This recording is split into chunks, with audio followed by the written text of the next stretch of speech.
Andy, the Champions League is back, and we can hardly fit in this 15-minute section the big matches involving clubs from England because of that extraordinary set of circumstances that allowed us to have a sextet of teams in this stage of the competition. But let's start with a very attractive one.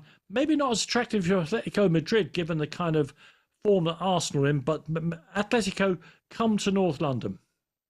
Yeah, they do. And I think really it depends what part of Atletico we're getting, because I think if we go back to the game against Liverpool, they were really close to getting what would have been a great sort of season-affirming result when they came back from 2-0 down, and then managed to lose it to an unbelievably simple goal, which I think would have had Simeone biting his lip thinking, yeah, my team of 2013, 2014 wouldn't have done this. But of course, as we said in the previous section, they've evolved a lot since.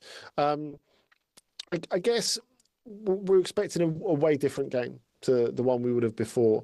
And I think the way that they managed the lineup yesterday against Osasuna is quite interesting, bearing in mind what they'll probably need out of this. Now, where they really came short in that opening game against Liverpool, in the opening part of that opening game against Liverpool, was physically. And this is something that we see often when we see teams of really good standing play the best Premier League teams, that they're incredibly physically strong, even more so, even beyond the cliche, I think. No, Andy, I think you're hitting on something that I've been writing about.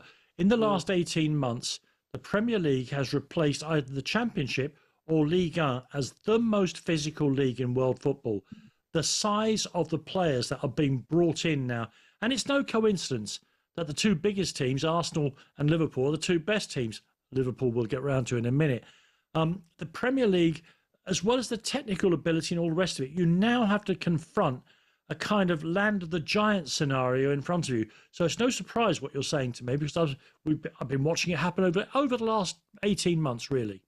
So, Danny, if you think about it, the players that they had on the bench yesterday, Atletico, that came on, which to me implies that they will probably start at the Emirates, Conor Gallagher, Alex Sorloth, that mountain of a centre forward, Giuliano Simeone, who we know can run 180 minutes in 90, who we talked about at some length before. Yeah, they've saved their athletes for this game, knowing what's coming. Exactly, they have. Yeah. Another fantastic game, and particularly with so much riding on it now. Liverpool, all-conquering, all-powerful Liverpool of last season, went out and spent, and their fans will be sick of people saying it, £400 million during a close season. It hasn't yet gelled. 4 defeats on the spin. I think it's unthinkable that 4 defeats on the spin for a team that talented. And they go to Eintracht Frankfurt.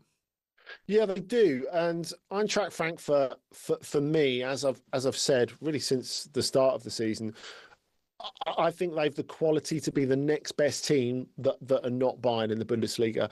On one hand, I think it's a less than exceptional crop. On the other hand, I do think that they are producers of such good young players, and they have a good enough squad that they really could get there. But we're seeing this season what's affecting Eintracht, a little bit like Liverpool on a smaller scale, is the sort of expectation that is quite difficult to deal with. So we've seen that. They had a great opening night in the Champions League when they won 5-1 against Galatasaray. And of course, they have an amazing atmosphere at home when they're at the Deutsche Bank Park. But having said that, they went and got absolutely thrashed by Atletico last time out. They've had a bit of a hiding off Bayern just before the international break. They couldn't quite get the game won at Mainz today. Look, in terms of their attacking quality, there's absolutely no doubting them. And I think given that atmosphere, given that they'll have a proper go at Liverpool and they've got the speed and the wit to do it. You look at Can Uzun, who's been absolutely brilliant so far this season, and a number of other players around him. They've got the opportunity to do something, especially with that atmosphere in the first 20 minutes. But if Liverpool can see themselves through that, it is to me a game they should win, and a game where they should get themselves back on track, because simply they have that little bit more experience, and that is what has let Eintracht down to this point so far this season, that they've played much better than the results would suggest. The appointment of Jose Mourinho as their manager means that every visit from Benfica, which is already a big deal, of course, one of the great clubs of European football, has a certain new spicy flavour to it as well. I've got to be honest, Andy, I thought he was a bit modest when he came back to Chelsea, a little bit sort of dewy-eyed about the whole thing. I dare say we'll see something more like the real Mourinho when he goes to Newcastle. Maybe. You know what I mean, don't you? It was all kind of, oh, I loved it here and all the rest of it. I suspect we'll see something more like the real thing when he goes to the northeast. I don't know about that yet. I don't think they're in the position to do that yet, because I don't think Benfica is strong enough to be that yet. I think he has to be relatively modest in terms of his approach and his expectations at this point, because, as we say, he's taken over a set of players who've played loads more games than any other comparable European team at this point of the season and are knackered. They're absolutely knackered. So he's had to find a different way of playing. Now, look, I know you're going to say Mourinho wants to play defensively, and he's found the one cultural context in which it's acceptable to get Benfica to play relatively defensive football, because they haven't got the energy to really surge at teams. Now, they shuffled in the Cup at Chaves on Friday night, and a couple of goals from Pavlidis, who's going to be massively important for them, because if they're not going to create much, to have someone who's a proven Champions League goalscorer who can stick it in the back of the net, I think is going to be really important. But when you look at that physical load on Benfica and how he's having to adjust to get them to cope with that, to cope with the fact that they're not really going to be able to go after teams in the last 20 minutes. You know, when they played at Chelsea, I thought they defended quite well. They kept the shape quite well, give or take one goal, obviously. But you were hoping for them, from a neutral perspective, in terms of making a game, for them to mount something in the last 20 minutes. They just didn't have it in the tank.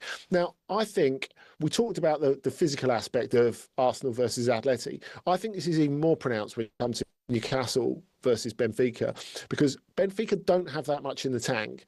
And the way that Newcastle go at teams at St James's Park, and they're so energetic in midfield, I think for Benfica, it really is about getting through the first half. If they can make it difficult, if they can quieten the crowd, and if they can just hang on and not be physically pummeled in that first part of the game, then they can give themselves a chance. But they have to get through the first half hour relatively unscathed to give themselves a chance in this. And remember, there's loads of pressure on Benfica because they've lost those first two games. I know you can say it was an honourable performance at Chelsea if you want, but look, they still ended up with nothing. The defeat against Karabag finished Bruno Lage, and that was an embarrassment for the club. If they're to start looking towards getting in the top 24, they have to win this. Yeah, I love Newcastle's midfield. Just very quickly run through the other English teams. Villarreal are at home to Manchester City. They'll have to deal with the power that Erling Haaland is currently playing with. Monaco have injuries galore and no Eric Dyer, so there's no Eric Dyer at Derby. Call it off. And I wouldn't play it until Eric is ready to play against Spurs. Exactly. And Chelsea against Ajax is interesting. We'll talk about it a little later on when we get around to the Netherlands, because Ajax must be, if not on the brink of sacking their manager, they must certainly be fingering the Rolodex for somebody who might replace him the way they're playing. And I'm sorry for using the phrase fingering the Rolodex before midnight, but that's just what happens here on Trans-Europe Express, where next we'll turn our attention to the other big games in the Champions League, including one or two really stupendously juicy ties.